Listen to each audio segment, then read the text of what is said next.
새벽 2시 반지하 집에서 4살 아이가 쓰러졌다. 입술이 파래진 아이를 안고 지영은 울면서 심장 마사지를 했다. 응급실 문이 열리고 의사가 외쳤다. 심장 멎습니다. 수술실 문이 닫히며 빨간불이 켜졌다. 간호사가 동의서를 내밀었다. 수술비 3천만 원입니다. 지영은 바닥에 주저앉았다. 돈이 없어요. 그때 뒤에서 낮은 목소리가 들렸다. 저 아이 누구 자식입니까? 고개를 돌린 순간 9년 전 장례식에서 단 한마디도 없이 떠났던 그 사람이 서 있었다. 이 이야기가 궁금하시다면 구독 버튼을 눌러주세요. 평범해 보이는 사람들의 숨겨진 이야기를 매일 전해드립니다. 이야기는 9년 전으로 거슬러 올라간다. 21살의 박진우는 연인 한지영을 집에 데려왔다. 하지만 아버지 박영진은 사설탐정으로 지영을 조사했다. 고아원 출신의 7살 연상, 그리고 난임 진단서까지. 일요일 저녁 가족회의가 열렸다. 식탁 위로 진단서가 던져졌다. 우리 집안은 4대째 장남이 회사를 이어왔어. 대가 끊기면? 조카 민석이 비웃었다. 사촌 동생, 저 여자 내 돈 보고 접근한 거야. 큰형 영수도 거들었다. 민석이가 있으니 내가 빠져도 회사는 돌아간다. 진우가 아버지 앞을 막아섰다. 전 아버지 재산 필요 없어요. 영진은 서류를 내밀었다. 상속 포기 각서 써라. 진우는 망설이지 않고 서명했다. 그날 밤 둘은 작은 빌라로 이사했다. 진우는 특수경찰, 지영은 응급실 간호사였다. 영진은 진우 방을 잠그고 조카를 후계자로 키웠다. 2년 뒤 지영은 병원에서 놀라운 소식을 들었다. 쌍둥이세요. 집으로 돌아가 남편에게 말하려는 순간 진우가 먼저 입을 열었다. 내일 큰 작전이 있어. 은행 인질극이래. 지영은 불안한 예감에 남편을 꼭 안았다. 무사히 돌아와야 해요. 진우는 웃었다. 금방 올게. 그것이 마지막 대화였다. 다음 날 아침 시내은행에서 비상벨이 울렸다. 무장강도 3명이 인질 10여 명을 붙잡았다. 특수기동대가 출동했고 진우도 그 안에 있었다. 인질들을 2층 금고실에 가뒀습니다. 진우는 동료들과 건물에 진입했다. 총성이 터졌다. 진우가 방패로 막으며 외쳤다. 지금이야. 범인이 제압됐다. 금고실 문이 열렸다. 떨고 있는 인질들 사이로 어린아이를 안은 여자가 보였다. 빨리 나가세요. 진우가 손짓했다. 그때 안쪽에서 또 다른 범인이 나타났다. 손에는 기폭장치가 들려 있었다. 한 발짝만 더 움직여봐. 진우는 총을 내려놓았다. 대화로 풀 수 있어요. 범인의 손이 떨렸다. 다 죽을 거야. 그 순간 진우가 범인에게 달려들었다. 빨리 대피해. 동료가 마지막 인질을 안고 계단을 내려갔다. 쿵. 폭발음과 함께 천장이 무너졌다. 진우, 진우. 밖에서 동료들이 소리쳤다. 대답이 없었다. 2시간 뒤 구조대가 잔해를 치웠다. 진우는 범인을 깔고 누워 있었다. 이미 숨이 끊어진 상태였다. 그의 손에는 기폭장치가 꽉 쥐어져 있었다. 병원 영안실. 지영은 전화를 받고 달려왔다. 거짓말이죠? 진우의 손을 잡고 무너져 내렸다. 뱃속에는 쌍둥이가 자라고 있었다. 남편은 그 사실조차 모른 채 떠났다. 장례식장에 조문객이 몰려들었다. 훈장이 수여됐다. 하지만 지영에게는 아무 의미가 없었다. 장례식 이틀째 조문객 발길이 이어졌다. 지영은 상주석에 앉아 고개를 숙인 채 인사를 받았다. 뱃속에서는 쌍둥이가 자라고 있었지만 아무도 몰랐다. 오후 3시 입구가 술렁였다. 검은 양복을 입은 박영진이 들어섰다. 뒤에는 큰형 영수와 조카 민석이 따라왔다. 조문객들이 수군거렸다. 저분이 아버지시래. 9년 동안 연락 안 하셨다며. 영진은 영정 앞에 섰다. 고개를 한번 숙였다. 그게 전부였다. 향도 피우지 않고 단 3초 만에 돌아섰다. 지영이 다가갔다. 아버님. 영진은 지영을 쳐다보지도 않고 지나쳤다. 큰형 영수가 중얼거렸다. 불효자식이 이런 꼴 당하지. 조카 민석이 지영 앞에 멈춰섰다. 형수님, 이제 혼자 사시겠네요. 편하시겠어요. 지영은 입술을 깨물었다. 그날 밤 지영은 영정 앞에 혼자 앉아 있었다. 진우 씨, 뱃속에 아기들이 있어요. 쌍둥이래요. 영정 속 진우는 여전히 웃고 있었다. 지영은 결심했다. 시댁에 임신 사실을 알리지 않기로. 9년 전 그들이 던진 말이 떠올랐다. 아이 못 낳는다며? 대가 끊긴다며? 식탁 위로 던져진 진단서. 차갑게 내려다보던 시선들. 지영은 배를 쓰다듬었다. 엄마가 지킬게. 당신들한테 절대 보여주지 않을 거야. 장례식은 3일장으로 끝났다. 진우는 국립묘지에 안장됐다. 훈장이 수여됐지만 박영진은 그 자리에도 나타나지 않았다. 지영은 훈장을 받고 조용히 돌아섰다. 뱃속 아기들만이 그녀의 전부였다. 장례 후 한 달 지영은 학교를 그만뒀다. 임신 3개월 배가 불러왔다. 반지하 작은 방에서 혼자 출산을 준비했다. 출산 예정일 이틀 전 밤 진통이 시작됐다. 보호자는요? 간호사가 물었다. 없어요. 6시간 진통 끝에 쌍둥이가 나왔다. 첫째 얼굴이 진우와 똑같았다. 도훈아, 시훈아. 병원비는 순직 보험금으로 냈다. 하지만 그 돈도 곧 바닥났다. 쌍둥이가 4살 되던 해 지영은 다시 임신했다. 어떻게 또? 하지만 낳기로 했다. 그래도 넌 진우 씨 아기야. 5년 전 막내 재훈이 태어났다. 출생 직후 의사가 말했다. 선천성 심장질환입니다. 4살 전에 수술해야 합니다. 수술비 3천만 원입니다. 생활은 지옥이었다. 지영은 밤마다 병원 청소를 시작했다. 오후 10시부터 새벽 4시까지 아이들을 재워놓고 나가며 기도했다. 제발 깨지 말고 자고 있어라. 새벽 4시 청소가 끝나면 택배 분류장으로 달려갔다. 손에는 굳은 살이 박이고 허리는 끊어질 듯 아팠다. 낮에는 재훈이를 데리고 병원 통원 치료를 다녔다. 빨리 수술해야 합니다. 하지만 한 달 수입 200만 원으로는 돈을 모을 수가 없었다. 은행 대출도 막혔다. 연체 이력이 있으시네요. 카드 현금 서비스도 한도가 꽉 찼다. 쌍둥이가 7살 되던 해 학교에서 도훈이가 돌아와 말했다. 엄마, 애들이 엄마가 청소한다고 했어. 지영은 아이를 안았다. 미안해. 도훈이 고개를 저었다. 엄마는 잘못 없어요. 우리 키우려고 열심히 하는 거잖아요. 지영은 눈물을 터뜨렸다. 그러던 어느 날 의사의 최후 통첩이 떨어졌다. 3개월 내 수술 안 하면 위험합니다. 그날 밤 재훈이가 침대에서 숨을 헐떡였다. 입술이 파래졌다. 재훈아. 지영은 심장 마사지를 하며 119에 전화했다. 빨리요. 아이가 숨을 못 쉬어요. 구급차가 도착했다. 쌍둥이도 급하게 따라 탔다. 대한제약재단병원 응급실. 심장 멎습니다.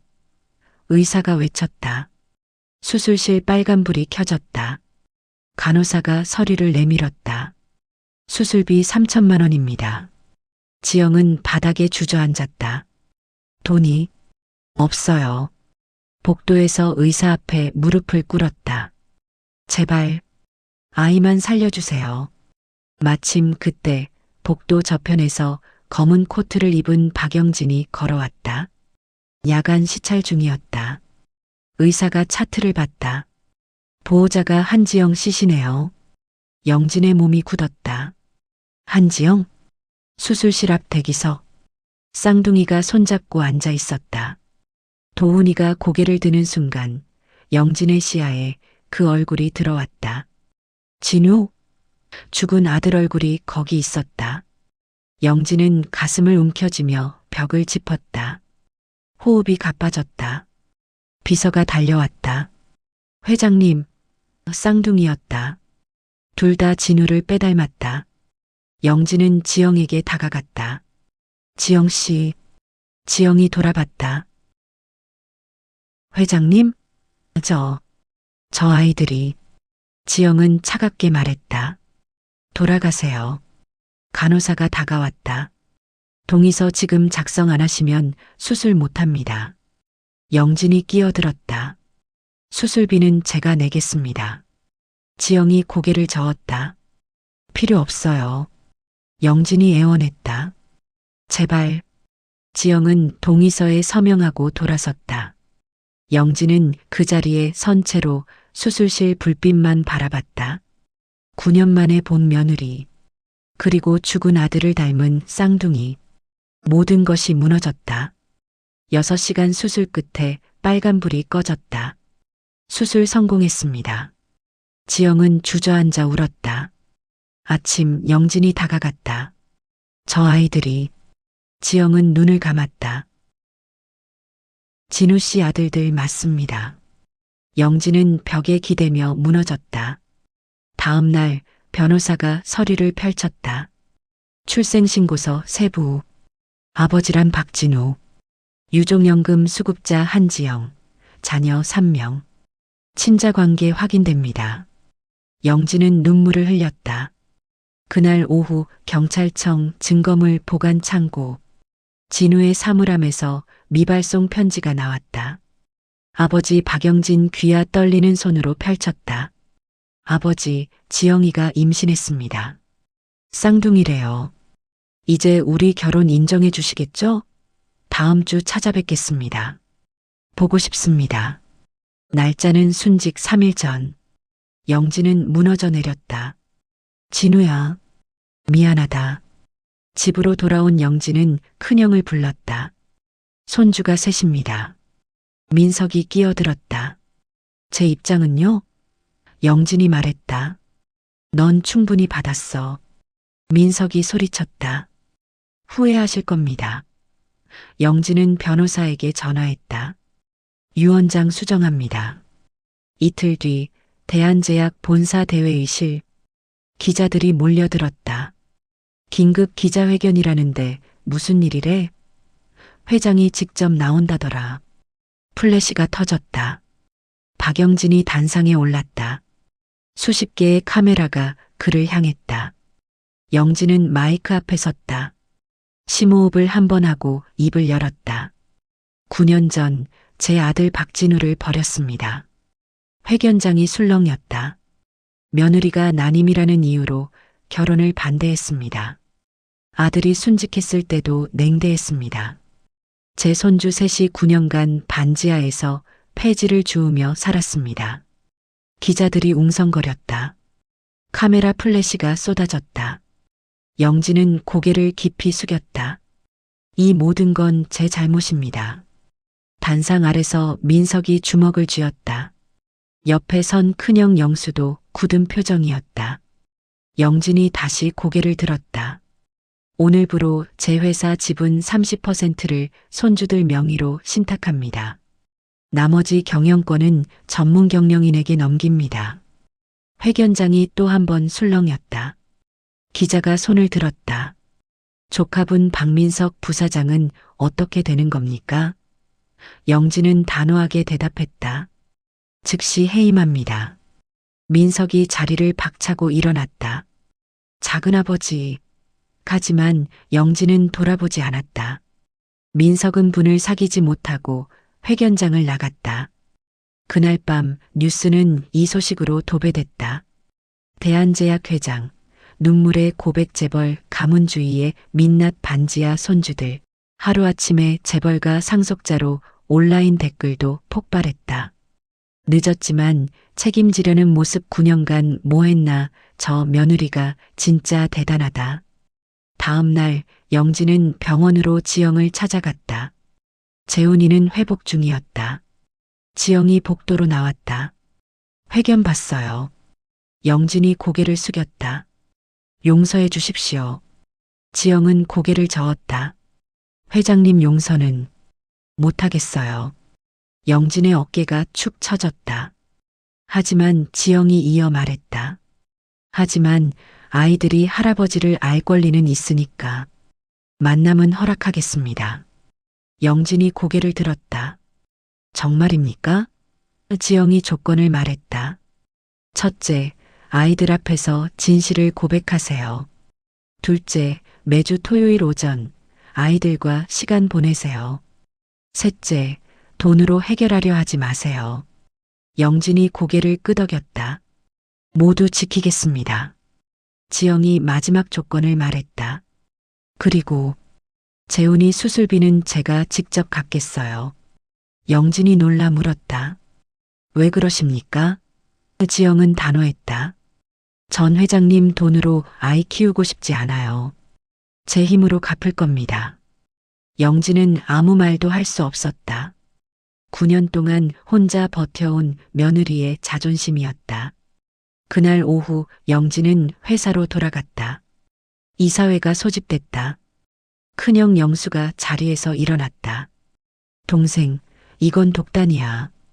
이사회 동의 없이 지분을 넘길 순 없어. 영진이 서류를 내밀었다. 형님 지분은 건드리지 않았습니다. 제 지분만 처리했어요.